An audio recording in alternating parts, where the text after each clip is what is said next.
తల్లిదండ్రులు ఏమనుకుంటారంటే మా పిల్లలు బాగా చదువుకోవాలనుకుంటే ముందుకు చూడండి మండలి, ముందుకు చూడండి. నోట్లో ఎవరు గోర్లు కొరకడం అది మానేసేయాలి, పక్కన ఉన్న వాళ్ళని ఇబ్బంది పెట్టొద్దు.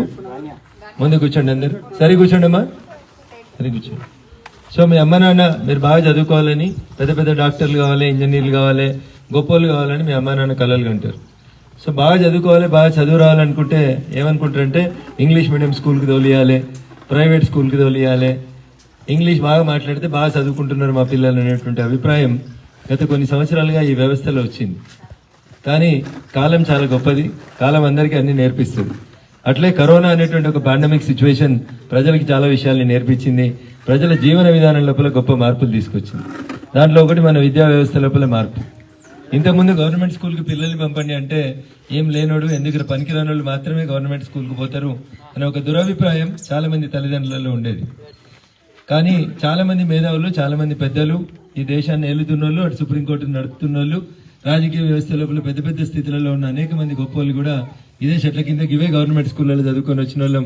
వాళ్ళలాగా మాకు ఇంగ్లీష్ రాకపోయినా అంతకంటే గొప్పగా ఈ దేశాన్ని ఎదుగుదలకి పనిచేస్తున్న మోడీ గారి నుంచి, రామ్నాథ్ కోవింద్ గారి దగ్గర నుంచి, జస్టిస్ ఎన్వి రమణ గారి నుంచి, ఆఖరికి మీ ఊర్లో పుట్టి మీ ముందుకెళ్ళిపోయిన రఘునందన్ రావు దాకా అందరూ కూడా గవర్నమెంట్ స్కూళ్ళలోనే చదువుకొని వచ్చినారు. కాబట్టి పేరెంట్స్ ఏ ఒపీనియన్లో ఉన్నారో మంచి డ్రెస్ వేసుకోవాలి, బాగుంది, యూనిఫామ్ ఉండాలి, నీట్గా ఉంది, ప్రభుత్వం కూడా యూనిఫామ్ ఇస్తూ ఉంది. సో యూనిఫామ్ కొంచెం వెనక ముందు వస్తూ ఉంది, బెల్ట్ పెట్టుకోవాలి, టై పెట్టుకోవాలి, నా కొడుకు కూడా బాగా ఉండాలి అని కోరుకోవడంలో తప్పు లేదు.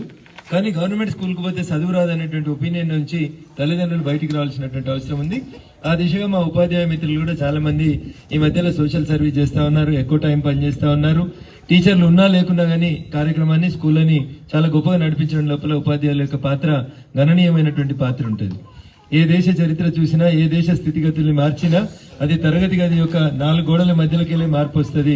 అందుకనే మా టీచర్లందరికీ కూడా నేను ఈ సందర్భంగా అభినందనలు తెలియజేస్తూ, ఆర్క్ మిత్ర ఆధ్వర్యం లోపల సిరిసిల్ల నియోజకవర్గంలో చేసినటువంటి కార్యక్రమాల్ని నేను అడగగానే ఒక మిత్రుని సాయం ద్వారా వారిని అడిగినప్పుడు, నా సొంత గ్రామం బొప్పాపూర్ నుంచి ప్రారంభిద్దామని అడిగినప్పుడు ముందుకొచ్చి ఈ కార్యక్రమాన్ని సెలెక్ట్ చేసుకున్నటువంటి మిత్రుడు అరవింద్ గారికి, సహకరించిన అనిల్ గారికి కృతజ్ఞతలు తెలియజేస్తూ, పిల్లలందరికీ నాదొక విజ్ఞప్తి, మీరు ఇంటికి పోగానే కొంచెం నీట్గా ఉండి నీట్గా చదువుకునేటువంటి కార్యక్రమాన్ని మొదలు పెట్టాలి.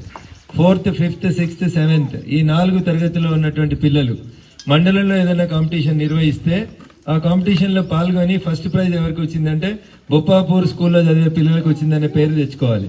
ఇది మీరు మేమందరం కలిసి ఆర్క్ మిత్ర ఫౌండేషన్కి ఇచ్చేటువంటి ఒక బహుమతి కింద మనం అందరం కూడా గుర్తుంచుకోవాలి.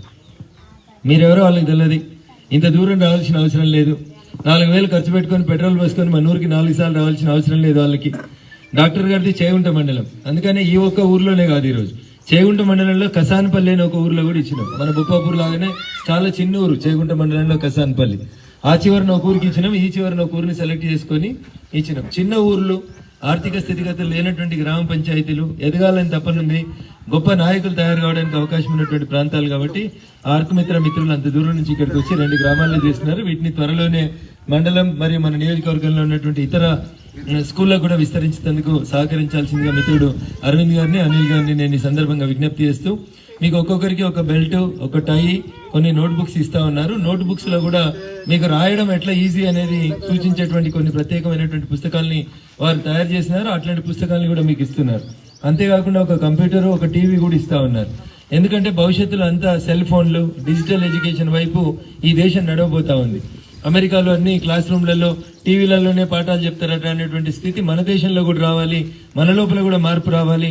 డబ్బు లేకపోవడం వల్ల మా పిల్లల్ని మేము చదివించలేకపోయినామని ఏ తల్లిదండ్రి కూడా బాధపడద్దు అనేటువంటి ఉద్దేశంతో, ఒక మంచి మనసుతోటి అనేక స్వచ్ఛంద సంస్థలు ముందుకు వస్తా ఉన్నాయి. ప్రభుత్వ ఉద్యోగి అయినప్పటికీ కూడా మన ఎంఈఓ గారు కూడా తాను చదివినటువంటి, తాను పుట్టినటువంటి ఊరికి ఎంతో కొంత చేయాలనేటువంటి ఒక మంచి ఉద్దేశంతో వారి కాసిలాబాద్ స్కూల్ని సందర్శించమని చెప్పినారు. తప్పకుండా నెక్స్ట్ విజిట్ అనేది కాసిలాబాద్ స్కూల్కే ఉంటుంది. ఎంఈఓ గారు తప్పకుండా వస్తాం.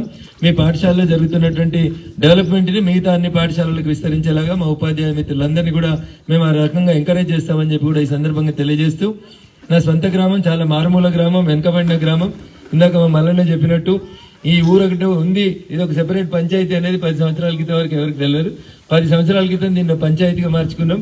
మల్లయ్య గారు ఇష్టపూర్వకంగా చెప్పారో ప్రేమపూర్వకంగా చెప్పారో తెలియదు, కానీ బొప్పాపూర్ అనేది ఈరోజు దేశ చరిత్రలో ఎవరికి ఇష్టం ఉన్నా కష్టం ఉన్నా పలకాల్సిన పరిస్థితులకైతే మీ అందరూ ఆశీస్సులతో తీసుకొచ్చినాం. ఎమ్మెల్యే గెలిచి ఏం చేసిండు, చిల్లర రాజకీయాలు చిల్లర పంచాయతీల జోలికి నేను పోదలుచుకోలేదు, కానీ కాలం నిర్ణయిస్తుంది ఏం చేసిరు ఏం చేయలేదు, ఊరికి ఏమవుతుంది ఏం జరుగుతుంది అనేది భవిష్యత్తు నిర్ణయిస్తుంది. నేను ఇక్కడికి రాజకీయాలు మాట్లాడికి రాలేదు. పెద్ద రాజకీయ కార్యక్రమం మోడీ గారు వచ్చే కార్యక్రమం ఉంటే కూడా పిల్లల్ని కలుసుకోవడం నాకు ఉత్సాహం ఇస్తుంది. ఎప్పుడు కానీ పిల్లలతో ఉండాలనుకుంటాను. ఎందుకంటే పెద్దోళ్ళు కల్మషంగా ఉన్నా కానీ పిల్లలు దేవుడు చల్లని వారు అని ఒక చిన్న పాట గుర్తొస్తుంది నాకు. ఎలాంటి కల్మషం లేక మంచి మనసుతో ఉంటారు కాబట్టి ఏ స్కూల్కి పోవాలన్నా ఏ కాలేజీకి పోవాలనుకున్నా రాజకీయ నాయకుల్ని పెద్దోళ్ళని కలిసే బదులు పిల్లల్ని కలిస్తే కొంచెం మానసిక ప్రశాంతత వస్తుంది.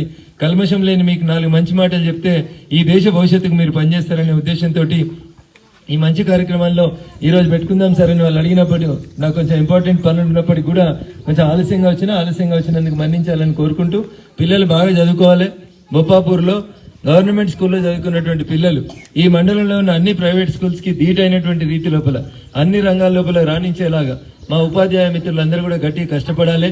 ఇది నా సబ్జెక్ట్ కాదు, నేను కబడ్డీ ఆడిపోయాను, నేను పాటలు ఆడిపోయాను, నేను చదువు చెప్పాను, నేను 2 గంటలే పనిచేస్తా, ఇట్లాంటివి పనిచేసి దయచేసి దోజ్ ఆర్ వర్కింగ్ ఇన్ బొప్పాపూర్లో పనిచేస్తున్న వాళ్ళందరూ కూడా దయచేసి ఇది నా స్కూలు, పిల్లలంతా మా పిల్లలు అనేటువంటి బాధ్యతగా పనిచేయాలని పనిచేస్తారని గతంలో టీచర్గా పనిచేసినటువంటి నా అనుభవంతో మీరే ఈ తరగతి గదిని మార్చాలి. కాబట్టి 100% పిల్లల యాక్యురసీ తోటి విద్యా విషయం లోపల ఎక్కడ కూడా రాజీ పడకుండా బాగా మా పిల్లల్ని తయారు చేయాలని ఈ చిన్ని ప్రయత్నం ఏదైతే ఆర్క్ మిత్ర ఫౌండేషన్ ప్రారంభించిందో, ఇంకొంతమంది దాతలు మన ఊరికి ఎప్పుడు వస్తారంటే బొప్పాపూర్ గవర్నమెంట్ స్కూల్లో పిల్లలు బాగా చదువుతున్నారు అనే చర్చ ఒకటి రాష్ట్ర స్థాయిలో మొదలైనప్పుడు ఇంకొంతమంది వచ్చి ఇక్కడ మనకు సహాయ సహకారాలు ఇవ్వడానికి అవకాశం ఉంటుంది. కాబట్టి ఆ దిశగా ఆ బాధ్యతని మా ఉపాధ్యాయ మిత్రులు తీసుకోవాలని చెప్పి మరొకసారి వారిని వేడుకుంటూ, నా మాటలు కొంచెం పరుషంగా ఉంటాయి, పదునుగా ఉంటాయి. ఎందుకంటే దేన్నైనా భరిస్తాను, కానీ నేను డ్యూటీలో నెగ్లిజెన్స్ మాత్రం భరించాను. అది ఏ విభాగమైనా నా పనితీరు ఇట్లే ఉంటుంది. కాబట్టి అందరూ కూడా కలిసి సంఘటితంగా ఈ స్కూల్ను బాగు చేయాలి, మా పిల్లల్ని బాగు చేయాలి. వీళ్ళంతా మా పిల్లలు కాదు మీ పిల్లలు అనుకొని పనిచేయాలని చెప్పి టీచర్లకు తెలియజేస్తూ, మరొకసారి పెద్ద మనసుతో ఇక్కడికి వచ్చినటువంటి మిత్రుడు అరవింద్ గారికి, డాక్టర్ అనిల్ గారికి మరియు వారి ఆర్గనైజేషన్ సంబంధించిన ప్రతి ఒక్కరికి శిరస్సు వంచి నమస్సుమాంజలు తెలియజేస్తూ, మిత్రుడు ఉప సర్పంచ్ గారిని మాట్లాడించలేకపోయినా ఇంకొంతమంది మాట్లాడడానికి అవకాశం ఏమని అడిగినారు. మాట్లాడించడానికి సమయం తక్కువ ఉండడం వల్ల మైక్ మధ్యలోనే లాగేసుకున్నాం, మన్నించాలని కోరుకుంటూ ఈ కార్యక్రమాన్ని ముందుకు నడపాల్సిందిగా ఎంఈఓ గారిని కోరుతూ. హాయ్ ఫ్రెండ్స్, మా టుడే టుమారో యూట్యూబ్ ఛానల్ చూస్తున్నందుకు చాలా థ్యాంక్స్.